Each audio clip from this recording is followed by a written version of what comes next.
चलो question number 10 पे आते हैं। क्वेश्चन नंबर 10 है, एक पिग्गी बैंक में 50 पैसे के 100 सिक्के हैं, 1 रुपए के 50 सिक्के हैं, 2 रुपए के 20 सिक्के हैं और 5 रुपए के 10 सिक्के हैं। पहले लिख लेते हैं। एक पिग्गी बैंक में 50 पैसे के 100 सिक्के हैं। 50 पैसे के कितने सिक्के हैं बेटा? 100 सिक्के हैं। एक तरफ ध्यान देना, यहाँ पर हमें सिक्कों की संख्या इधर लिखेंगे। 50 पैसे के 100 सिक्के हैं और आगे 1 रुपए के 50 सिक्के हैं। 1 रुपए के कितने सिक्के हैं? 50 सिक्के हैं। आगे 2 रुपए के 20 सिक्के, 2 रुपए के 20 सिक्के हैं और आगे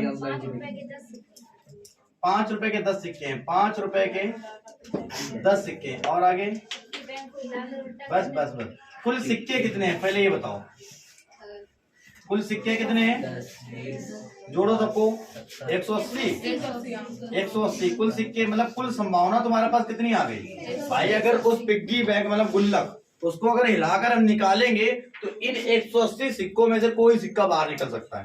हो सकता है 50 पैसे का निकले, हो सकता है 1 रुपए के निकले, 2 रुपए के निकले या फिर 5 रुपए के निकले, कोई भी सिक्का बाहर निकल सकता है। तो उसने बोला है इस गुल्लक को, पिग्गी बैंक को हिलाकर उल्टा करने पर कोई एक सिक्का के गिरने के परिणाम संप्रायिक है। ऐसा नहीं कि 50 पैसा का छोटा सिक्का होगा तो वो ज्यादा गिर जाएंगे। उसने बोला संप्रायिक है, कोई भी गिर सकता है समान रूप से।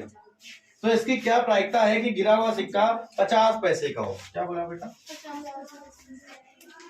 गिरा हुआ सिक्का कितना होना चाहिए? 50 पैसे का हो। अब 50 पैसे के बेटे कितने सिक्के हैं बताओ? 100 सिक्के। 100 सिक्के हैं। कुल सिक्के कितने थे भाई? 180 में से 100, ये 100 में से कोई भी सिक्का गिर सकता था अगर हम बात 50 पैसे की करें। तो अगर इसको काटे 0 0 कट गया, 2 5 6 10 और 2 ने बढ़ा, कितना आंसर आएगा? सेकेंड नंबर में क्या पूछा तुमसे? 5 रुपए का नहीं है। 5 रुपए का नहीं होगा। अच्छा, 5 रुपए का नहीं होगा, इसका मतलब क्या है? 5 रुपए के अलावा कोई भी सिक्का हो सकता है लेकिन 5 रुपए का नहीं होगा। तो 5 रुपए का सिक्का ना रखो, 10 हटा दो। टोटल 180 में से 10 गए, कितने बचेंगे? 170 सिक्के में से कोई भी गिर सकता है। 180 में 170, मतलब ये वाले सिक्के हटा दिए, बाकी के मैंने रख दिए, है ना। तो 0 0 कैंसिल, तो कितना आ जाएगा? 17 बटे में 18। तीसरे नंबर में क्या पूछा है?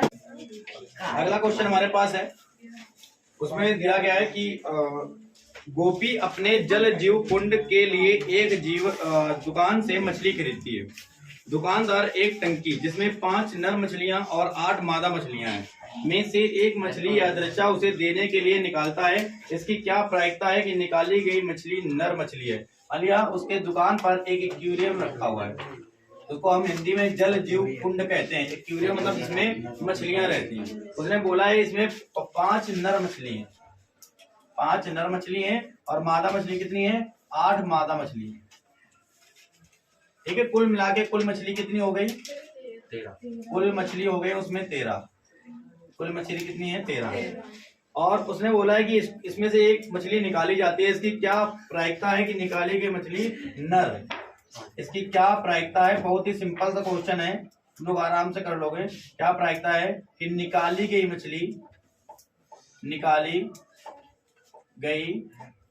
मछली कैसी होनी चाहिए? नर। बताओ नर कितनी मछली है उसमें? 5। नर मतलब मेल 5 है और कुल कितनी है? 13। आंसर आ गया तुम्हारा 5 बटे 13। ठीक है, 11वां क्वेश्चन का। क्वेश्चन नंबर 12 देख लेते हैं। संयोग के एक चक्र में, जिसको चांस कहते हैं, एक चक्र है और उस चक्र में कुछ 8 खाने बनाए गए। कुल कितने खाने बनाए गए? 8 खाने बनाए गए। चलो बना लेते हैं 8 खाने। 4 2 6 8 खाने और सब पर एक नंबर लिखा हुआ है। 1 2 3 4 5 6 7 8 और इसमें एक एरो ऐसे बना हुआ है। अच्छा, जब इसको घुमाया जाएगा तो एरो 8 में से किसी भी नंबर पर आ सकता है। ये एरो जो है वो 1 पर आ जाए, 2 पर आ जाए, 3 पर आ जाए, 4 किसी पर भी आ सकता है। उसने बोला है किसी एक संख्या को इंगित करता है। यदि ये सभी परिणाम संप्रायिक हों तो इसकी क्या प्रायिकता है कि ये तीर इंगित करेगा? यह तीर इंगित करेगा, तीर इंगित करेगा किसको? नंबर 1 में क्या पूछा गया है? 8 को। 8 को करेगा तो देखते हैं बेटा 8 के लिए क्या प्रायिकता होगी। 8 इसमें कितनी बार आया है? एक बार। एक बार तो आया है ना। कुछ बच्चे करते हैं 8/8 कर देंगे, कुल संभावना तो 8 है क्योंकि 8 खाने में तीर कहीं भी जा सकता है। 8 खानों में तीर कहीं भी जा सकता है, लेकिन हमें 8/8 नहीं करना है। 8 खाने में 8 कितनी बार है? एक बार है, तो हम क्या करेंगे? 1/8 करेंगे।